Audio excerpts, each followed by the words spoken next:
Hola, hola, feliz instante santo. Vamos a realizar la lectura correspondiente al día de hoy. Empezamos con nuestra habitual invocación. Padre, mi mente se aquieta hoy para recibir los pensamientos que tú me ofreces y acepto lo que viene de ti en lugar de lo que procede de mí. No conozco el camino que conduce a ti, pero tú lo conoces perfectamente. Guía a tu Hijo por el tranquilo sendero que lo lleva hasta ti. Haz, Padre, que mi perdón sea total y completo, y que tu recuerdo retorne a mí.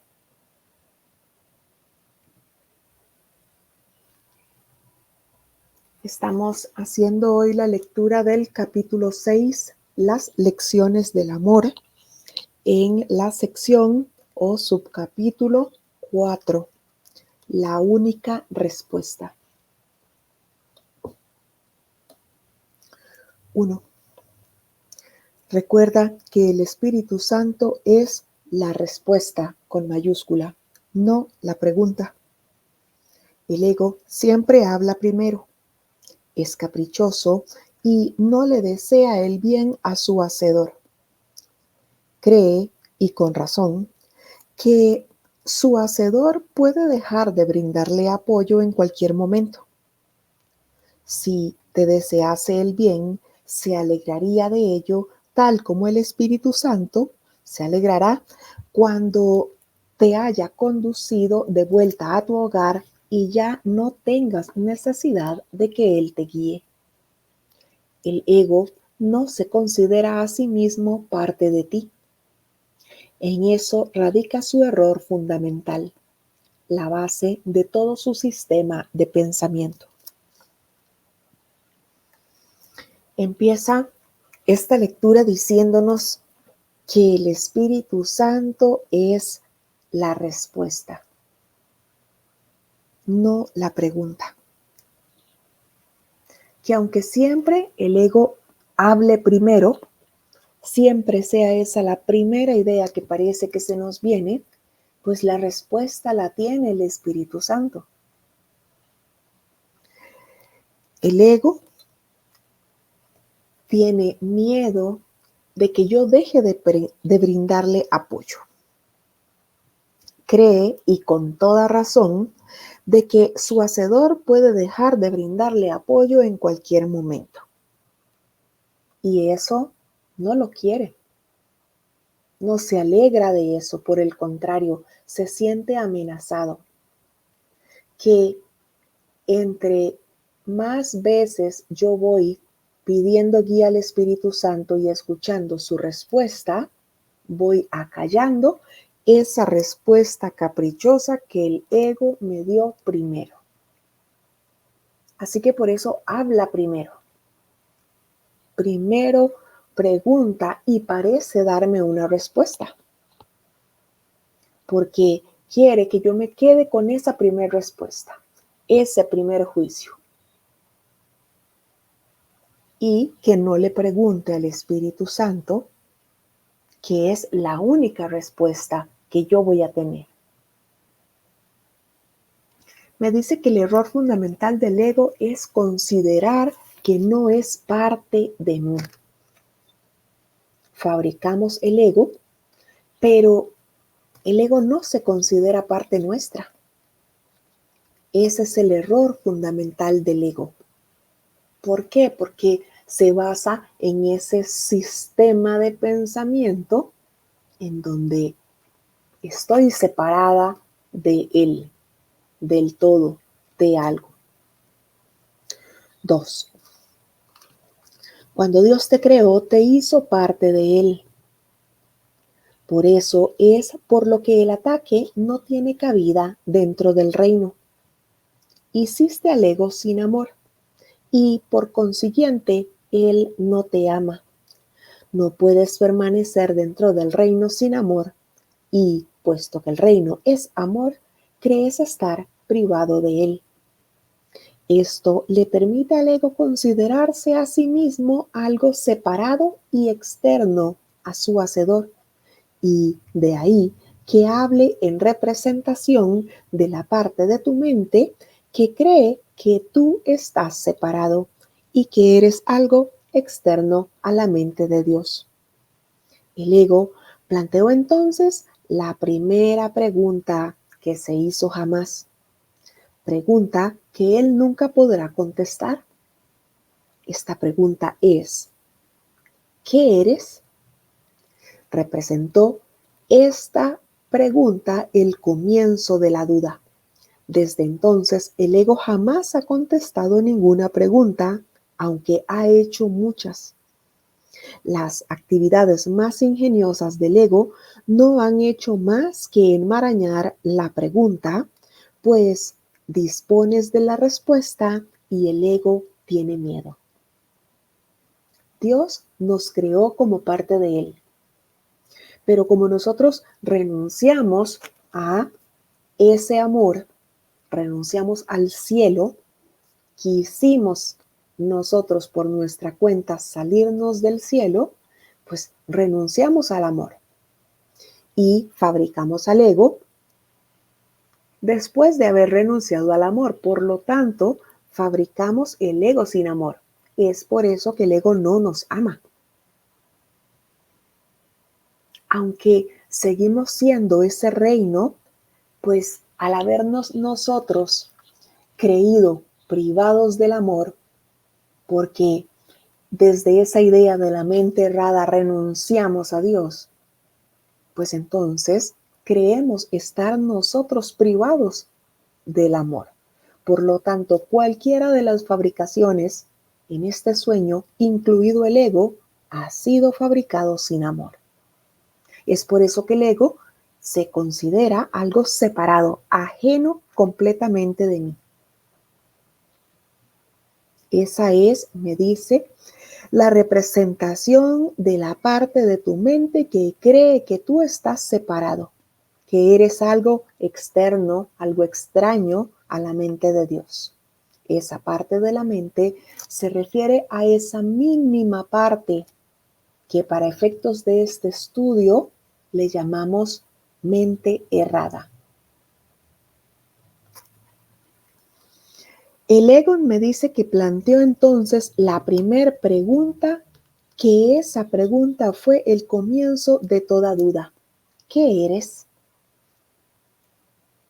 El ego plantea esa pregunta y nosotros que hemos renunciado al amor, que hemos renunciado al Padre, que nos sentimos ajenos a la mente de Dios, pues no sabemos cuál es nuestra identidad. Lo hemos olvidado. No hemos perdido esa identidad, pero la hemos olvidado. Por lo tanto, ahí nacen todas las dudas. Nacen todas las dudas porque creo que no sé quién soy. Y esa pregunta, desde entonces, jamás el ego la ha contestado. Por el contrario, trata de enmarañar todo ese asunto para que yo no reconozca mi identidad, para que permanezca ahí en el olvido esa identidad que es el ser con mayúscula, el Hijo de Dios. Las actividades más ingeniosas del ego no han hecho más que enmarañar la pregunta. ¿Y por qué? Porque el ego sabe que disponemos de la respuesta y el ego tiene miedo de eso. Sabe que si reconozco que soy ese ser todo abarcador, ese Hijo de Dios perfecto, inocente, amoroso, amado, pues entonces su voz desaparecería. Desaparecería esa parte de la mente de la cual ahora el ego parece ser dueño, con mi consentimiento, pues fui yo quien lo fabricó. 3. No podrás entender el conflicto hasta que entiendas plenamente el hecho fundamental de que el ego no sabe nada. El Espíritu Santo no es el que habla primero, pero siempre contesta. Todo el mundo en un momento u otro ha acudido al Espíritu Santo para que de una u otra forma le dé su ayuda, obtener ayuda. Y él ha contestado, puesto que el Espíritu Santo responde de verdad, responde para siempre, lo cual quiere decir que todo el mundo dispone de la respuesta ahora mismo. O sea, yo soy responsable de escuchar la respuesta del Espíritu Santo o de seguir escuchando la respuesta del ego.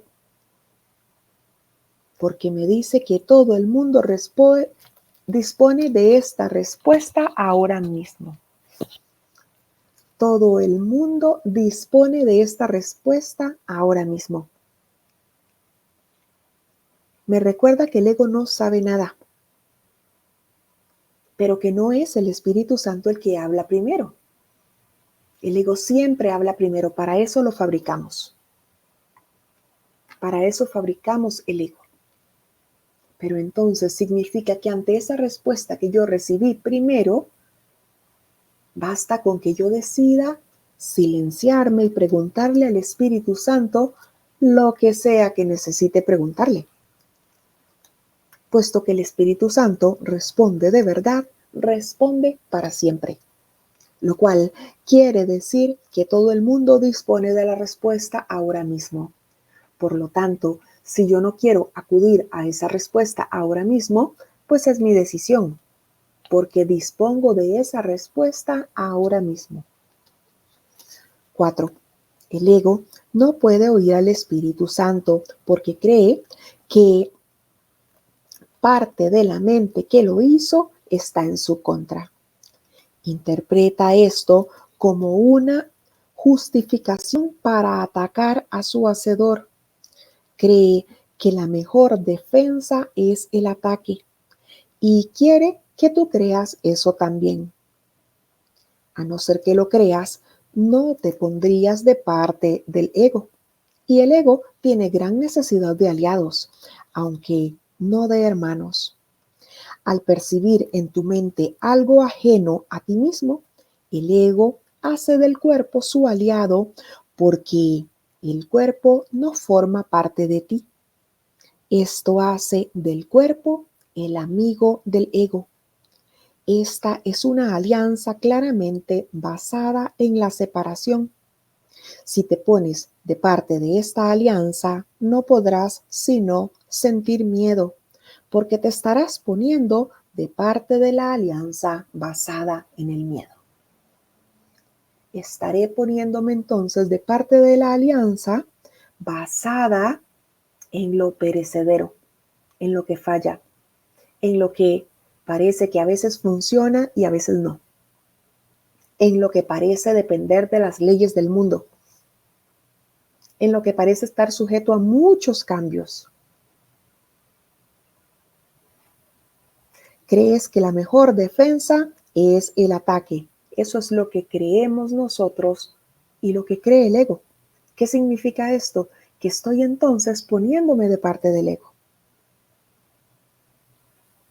Creo exactamente lo que el ego cree.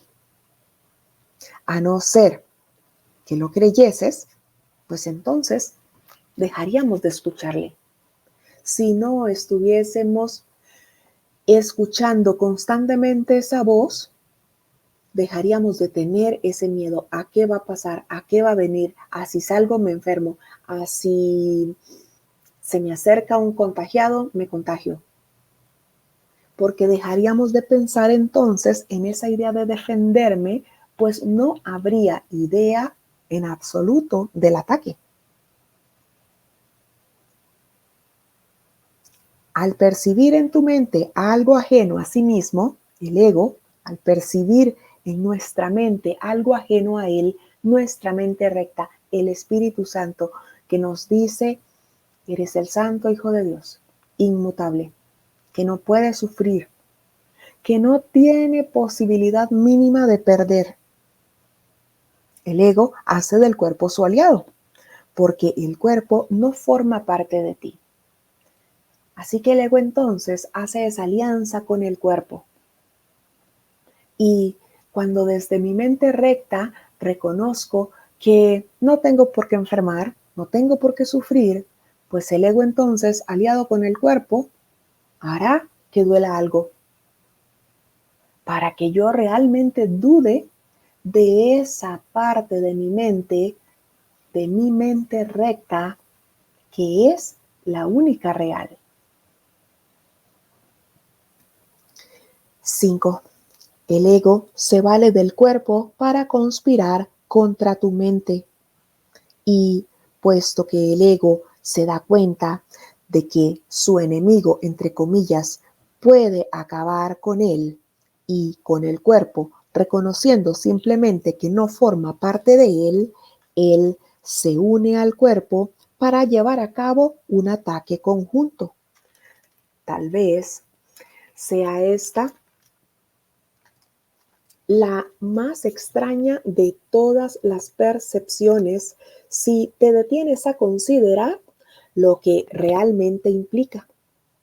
El ego, que no es real, trata de persuadir a la mente de que sí es real, de que ella es su recurso de aprendizaje y, lo que es más, de que el cuerpo es más real que ella.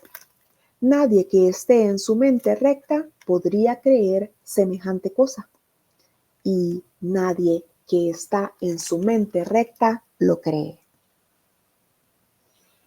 ¿Y acaso lo creemos nosotros?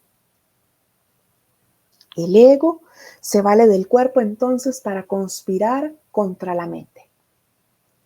Como si la mente errada tuviese la razón. El ego se asocia con el cuerpo para hacer que yo crea que lo que está, entre comillas, pasando en esta ilusión es real, pero la mente no lo es. El ego se da cuenta de que su enemigo, entre comillas, puede acabar con él. El ego tiene miedo de esa parte de la mente, porque él no forma parte de eso. El ego no forma parte de la mente recta, así que ve esa mente recta como una amenaza. ¿Por qué? Porque si yo entonces estoy en mi mente recta, el ego desaparece. Reconozco que es una invención, a como lo es el cuerpo y todo el resto de fabricaciones que veo en esta ilusión. El ego, que no es real, trata de persuadir a la mente de que sí lo es. Trata de persuadir a la mente de que sí es real. Así que entonces duele por aquí el cuerpo, se enferma por aquí el cuerpo y nos cuestionamos la realidad del cuerpo. Y decimos, ¿cómo no va a ser real si lo estoy sintiendo? ¿Cómo no va a ser real si estoy aparentemente viviendo ese dolor? Viviendo esa tristeza, entre comillas. El cuerpo entonces trata de convencer a la mente de que todo eso es real.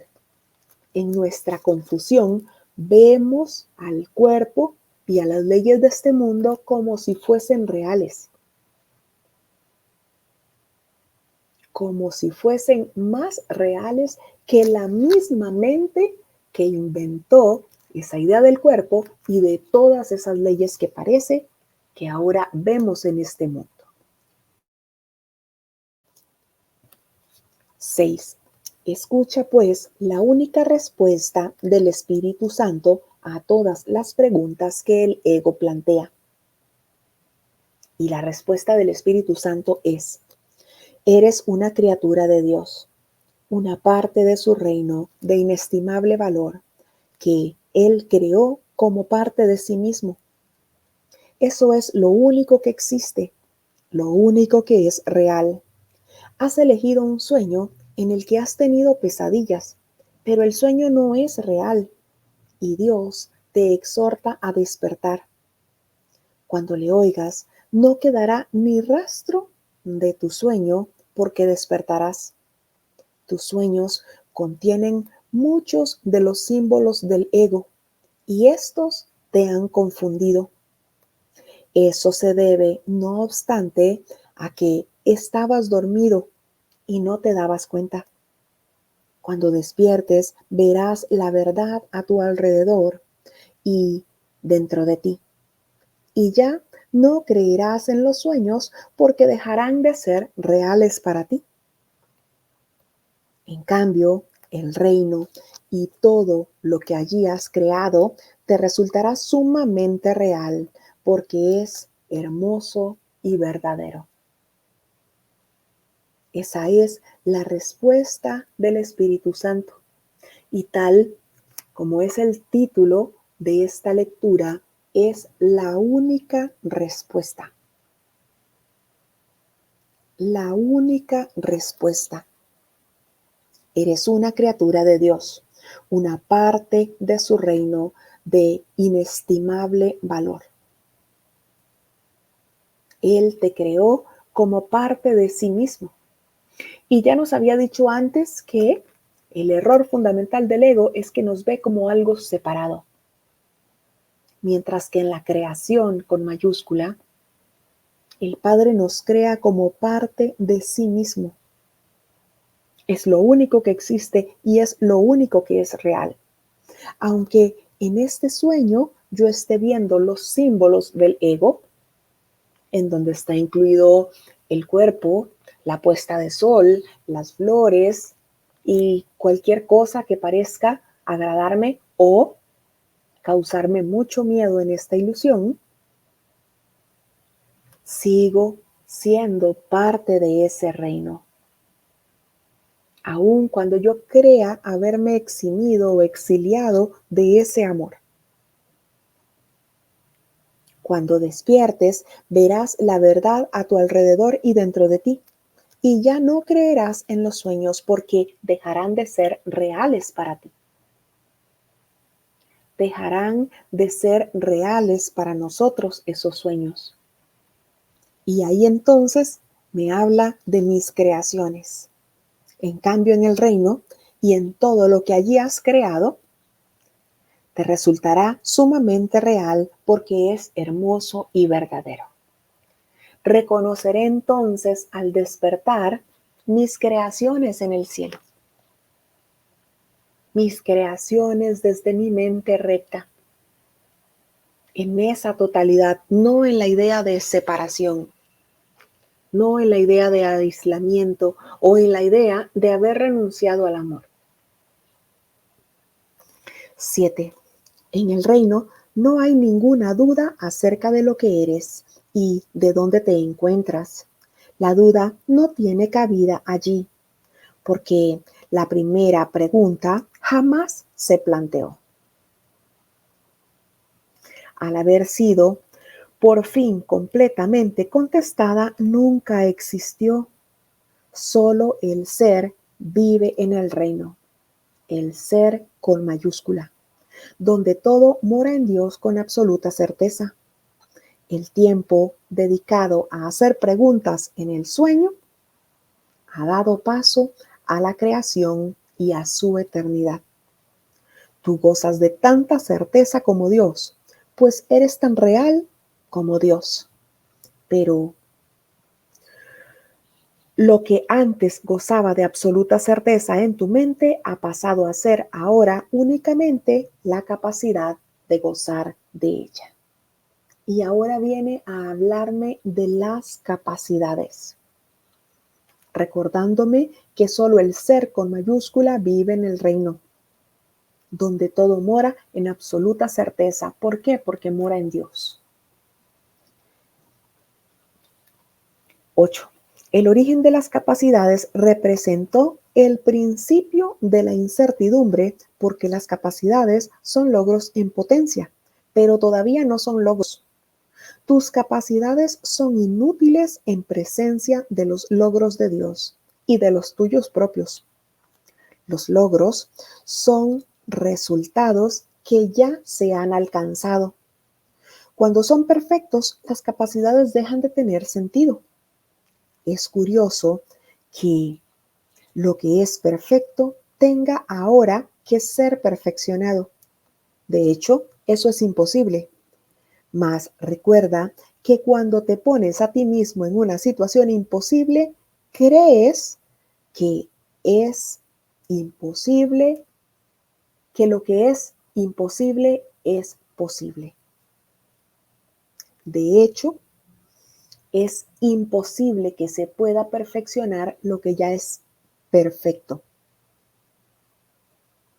Mas recuerda que cuando te pones a ti mismo en una situación imposible, crees que lo imposible es imposible.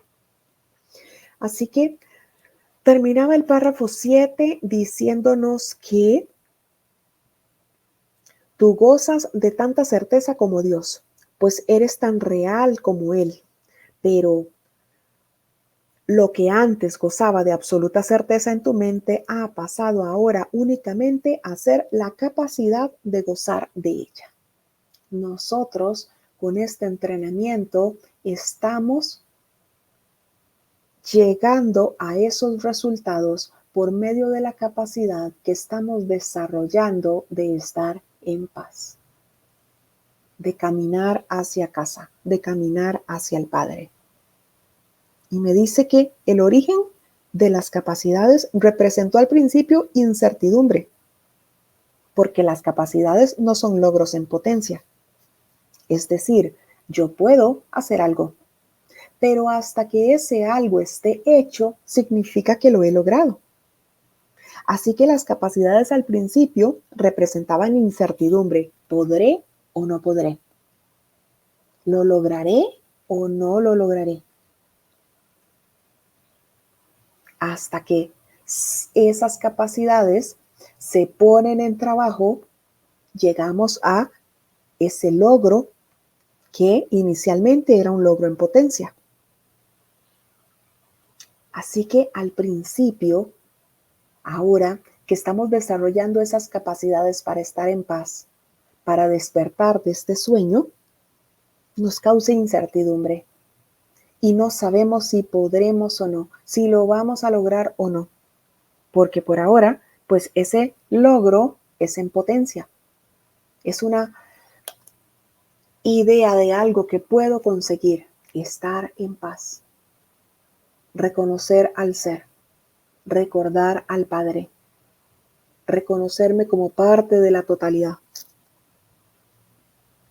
Tus capacidades son inútiles en presencia de los logros de Dios y de los tuyos propios. Hablando del ser con mayúscula que somos. Los logros son resultados que ya se han alcanzado.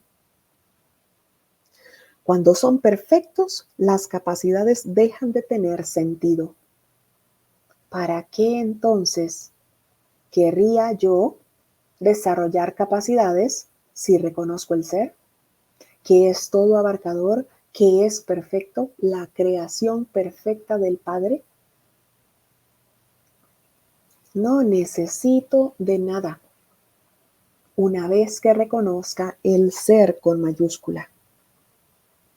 Una vez que reconozca ese ser con mayúscula, ¿qué podría necesitar si ahí estoy recordando quién soy realmente? Es curioso que lo que es perfecto tenga ahora que ser perfeccionado. ¿Por qué? Porque la creación de Dios es perfecta y es inmutable. Así que nadie viene a esta ilusión a mejorar, a perfeccionarse. Así que Dios no le da ninguna batalla a ningún guerrero. Soy yo en este sueño quien se impone todos esos aparentes retos, quien se impone todas esas aparentes capacidades por desarrollar para lograr algo. Es curioso que lo que es perfecto tenga ahora que ser perfeccionado. De hecho, es imposible. Pero recuerda que cuando te pones a ti mismo en una situación imposible, crees que lo imposible es posible. Así que yo, que me creo un cuerpo en esta ilusión, pues entonces sí creo que estoy librando una batalla. Sí creo que tengo que pasar por eso hasta salir de ello. yo sí creo en esas pruebas. ¿Por qué? Porque en conjunto con el ego quise ponerme esas pruebas, verme en esa situación, experimentar, entre comillas, eso que parece que está pasando. 9. Debes desarrollar tus capacidades antes de poder usarlas. Esto no es cierto con respecto a nada de lo que Dios creó, pero es la solución más benévola para lo que tú has fabricado. En una situación imposible, puedes desarrollar tus capacidades hasta el punto de que ellas mismas te puedan librar de tal situación. Y me dice que dispongo de un guía que me muestra cómo desarrollar esas capacidades. Pero no tienes otro jefe que tú mismo.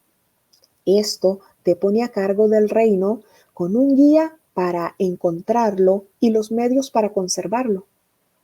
Además, tienes un modelo a seguir que reforzará tu mando y nunca lo menoscabará en modo alguno.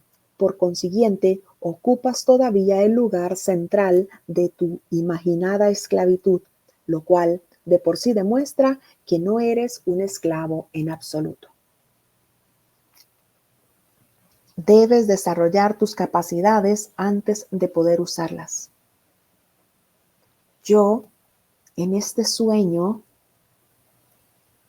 fabriqué la idea de que tenía que desarrollar capacidades para salir de X situación.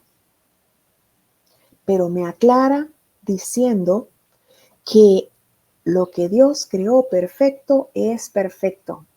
Es decir, no tiene necesidad de ser perfeccionado. De hecho, es imposible. O sea, soy ese ser perfecto. Pero aquí yo creo tener retos. Aquí yo creo tener que pasar por una situación X y que tengo que salir de ello. Por eso me dice que debes desarrollar tus capacidades antes de usarlas. No es cierto con nada de lo que Dios creó. ¿Por qué? Porque Dios creó al ser perfecto, que no tiene ni podría ser perfeccionado porque ya es perfecto. Pero aquí, como yo me creo un cuerpo en este mundo de ilusiones, creando, más bien fabricando diferentes situaciones, pues aquí entonces yo creé el concepto de que esas capacidades me sacan de esas situaciones.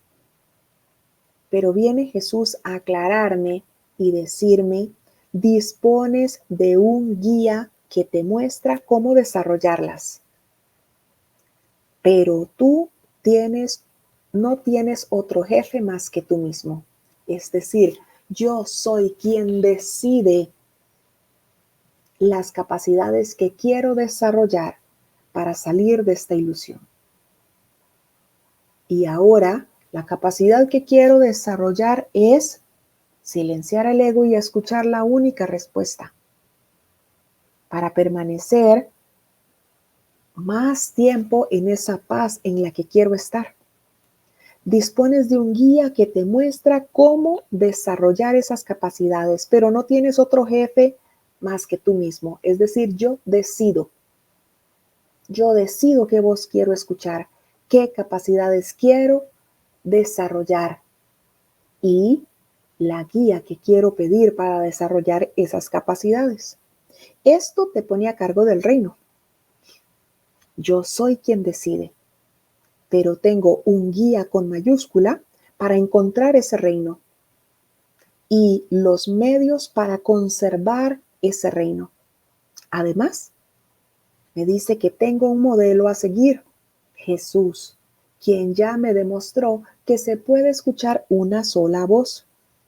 Ese modelo a seguir reforzará tu mando, apoyará cada una de mis decisiones. en función de lo que quiero aprender. Párrafo 10.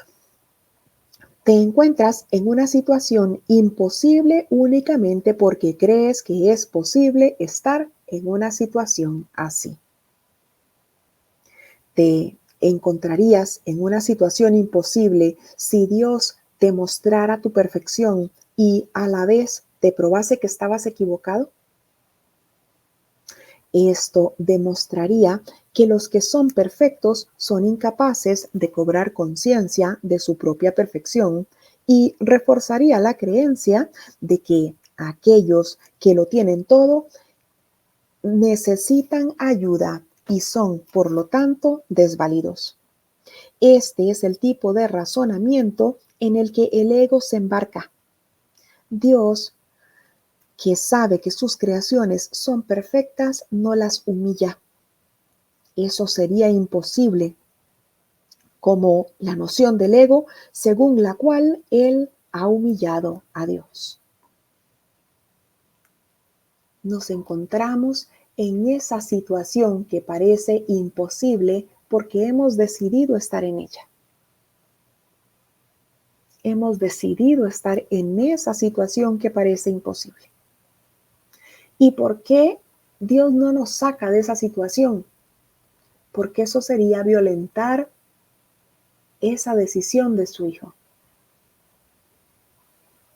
¿Por qué Dios no nos despierta de una vez de este sueño de terror en el que estamos? Porque eso sería violentar la decisión que su Hijo tomó. Pero me recuerda que Dios, que sabe que sus creaciones son perfectas, no las humilla.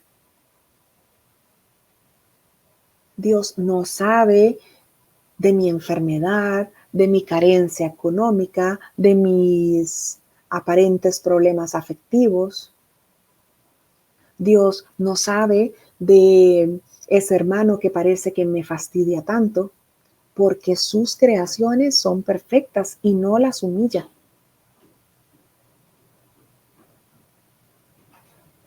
Sería imposible que Dios viese el sufrimiento cuando su creación es perfecta.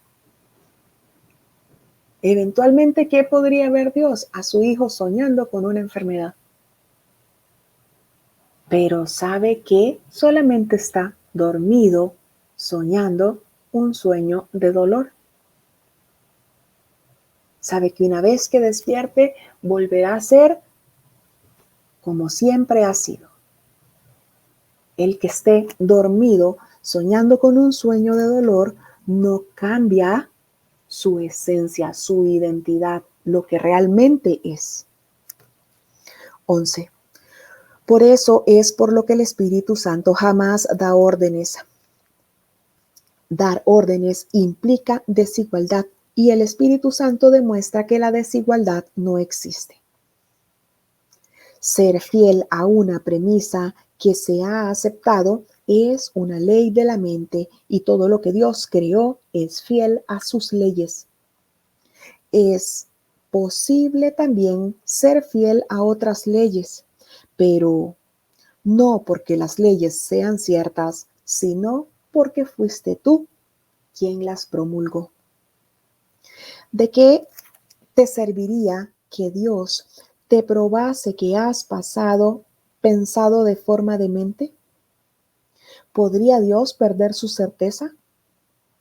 He dicho frecuentemente que eres lo que enseñas. ¿Querrías que Dios te enseñase que has pecado? Si Él confrontase al ser que fabricaste con la verdad que Él creó para ti, ¿cómo no ibas a tener miedo? Eso te haría dudar de tu mente recta, que es el único lugar donde puedes encontrar la cordura que Él te dio. El Espíritu Santo no da órdenes. Dar órdenes implica desigualdad. Y el Espíritu Santo demuestra que la desigualdad no existe. Yo puedo entonces creer en todo esto que me inventé aquí, Claro, creo en ello porque yo me lo inventé. Soy el fabricante, soy quien promulgó esas leyes. Pero el que haya promulgado esas leyes no significa que tengo que estar sumiso en ellas. Ya reconozco que este es un sueño, que es mi fabricación, que es ahí donde parece que estoy sufriendo, que es en ese sueño donde parece que tengo pérdidas, pero que nada de esto es real, porque solo lo que Dios creó es real. Solo el ser vive en el reino donde todo mora en Dios en absoluta certeza. O sea, todo lo que parece que estoy viendo en esta ilusión no es real. Así que yo puedo serle fiel a esa premisa y haberla aceptado como una ley en mi mente, pero no es una ley de Dios. Entonces, si no es una ley de Dios, no me rige a mí, no rige al ser que soy, a ese espíritu eterno, amoroso y amado, completamente inmutable. Creo en esas leyes porque yo las promulgué, porque fui yo quien dijo, si me salgo a la lluvia me enfermo, porque fui yo quien dijo, si me acerco a un contagiado de COVID, me voy a contagiar también. Fui yo quien promulgó esas leyes. Y el ego, que necesita de aliados, parece recordarme en todo momento que eso que yo creo es cierto. Entonces reafirmo más esas creencias, esas leyes del mundo que yo promulgué, que ahora parecen regirme. Así que, ¿de qué le serviría a Dios sacarme de eso de súbito si más bien va a generarme miedo? ¿De qué te serviría que Dios te probase que has pensado de una manera demente? ¿Podría Dios perder la certeza porque yo esté creyendo ahora que soy un cuerpo enfermo? ¿Podría Dios perder la certeza porque yo crea que estoy envejeciendo, que me estoy sintiendo mal de X cosa? Y me recuerda Jesús, que ha dicho frecuentemente que eres lo que enseñas. Somos lo que enseñamos. Si Dios confrontase al ser que fabricaste con la verdad que Él creó para ti, ¿cómo no ibas a tener miedo? Si de pronto me sacara Dios de súbito de este sueño en el que estoy y me mostrara esa verdadera identidad que yo olvidé, ¿cómo no sentiría miedo? Por eso es que me da al Espíritu Santo, a mi único Maestro, para que sea Él quien me lleve de la manera en la que yo quiera ir avanzando, entre comillas, en ese reconocimiento de quién soy. Párrafo 12 y final. Dios no enseña, pues enseñar implica una insuficiencia que Dios sabe que no existe. Dios no está en conflicto. El propósito de enseñar es producir cambios, pero Dios solo creó lo inmutable. La separación no fue una pérdida de la perfección, sino una interrupción de la comunicación. La voz del ego surgió entonces como una forma de comunicación estridente y áspera. Esto no podría alterar la paz de Dios, pero sí podría alterar la tuya. Dios no la acalló porque erradicarla habría sido atacarla. Habiendo sido cuestionado, Dios no cuestionó. Simplemente dio la respuesta. Su respuesta es tu maestro. Y aquí puede llamarnos la atención que nos diga, Dios no enseña. ¿Por qué Dios no enseña? porque enseñar implica insuficiencia. Y Dios sabe que eso no existe.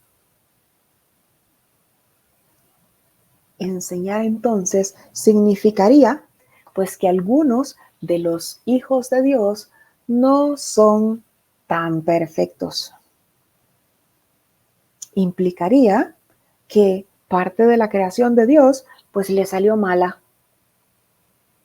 Se equivocó Dios en algo de lo que creó. Eso implicaría enseñar. Es por eso que Dios no enseña, pues enseñar implica una insuficiencia que Dios sabe que no existe. Dios no está en conflicto. Yo aquí puedo estar viendo asesinos, puedo estar viendo muertes, puedo estar viendo enfermedades, pero Dios no está en conflicto en absoluto. Porque Dios lo que está viendo es a su hijo dormido, soñando un sueño de muerte, de enfermedad, de escasez y de pérdida. Así que Él no está en conflicto en lo absoluto. Dios no está viendo una guerra que parece que se está desarrollando entre dos países. Porque este es mi sueño en esta ilusión. Es mi mente la que necesita esa corrección. El propósito de enseñar es producir cambios, pero Dios solo creó lo inmutable. Lo que Dios creó no puede cambiar. Es completamente inmutable. Cualquier cosa que parezca cambiar no es la creación perfecta del Padre. Lo que Dios hizo es eterno. No tiene un principio, un nacimiento y un final, una idea de muerte. Es ahí entonces donde tengo que empezar a reconocer todas estas ilusiones en las que estoy ahora sumergido. Y recordarme que esa idea de separación, la que me hace creer fielmente en este sueño que creo que estoy soñando, esa idea de separación no fue que perdí ese ser que soy, no fue que perdí mi identidad, fue simplemente que hubo ahí un bloqueo en la comunicación con Dios. Entonces lo olvidé, pero está en mí. Simplemente tengo que volver a recordarlo. Tras esa idea de la separación fue entonces donde nosotros decidimos fabricar al ego, como ese Dios con minúscula que nosotros queríamos, que se viera como algo separado de nosotros, como algo distante, como algo distinto, pero esa idea de esa fabricación del ego no podía alterar la paz de Dios en absoluto, pues lo que Dios crea es inmutable. En el sueño me creé yo el personaje que creo ser ahora, la aparente vida con minúscula y entre comillas que creo estar viviendo ahora. ¿Y por qué entonces, como decíamos antes, Dios no me sacó o me saca de este sueño? Porque erradicarlo sería atacarlo. Así que si el Hijo de Dios decidió estar soñando un sueño de tragedia, pues Dios sencillamente respeta eso y espera a que su Hijo decida despertar cuando así lo quiera. Habiendo sido Dios cuestionado, Él no cuestionó. Simplemente dio la respuesta. Su respuesta es tu Maestro. Esa respuesta es el Espíritu Santo. Esa es la única respuesta. Hemos hecho la lectura del capítulo 6, las lecciones del amor, en la sección o subcapítulo cuarto, la única respuesta. Gracias a todos por su compañía.